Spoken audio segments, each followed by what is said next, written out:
Hello beautiful people, welcome to my channel.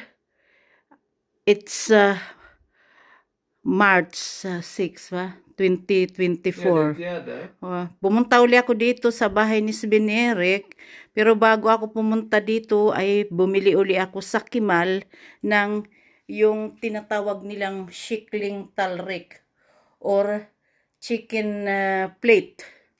Mayroon siyang mga gulay, yung green, ano ba yan, yung kanubisan, nidergrona.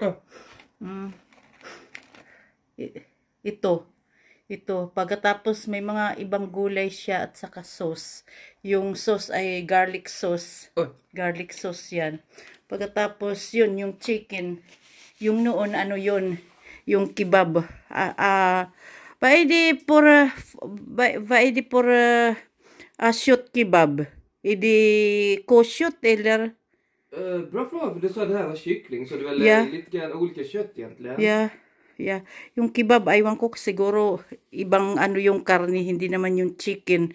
Baka beef. Kebab är inte som finns i väl griskött, tror jag. Nej, det finns ingen akala niya sa baboy. Sabi ko walang kebab na baboy. Lang. Yung lang siya, yung siguro mga karne na kagaya ng baka, ganun. Kaya yun, hindi pa ako pumapasok, medyo hilo-hilo siguro, darda na rin na nasa bahay lang ako, higa ng higa, kaya medyo nahihilo. Kaya yun,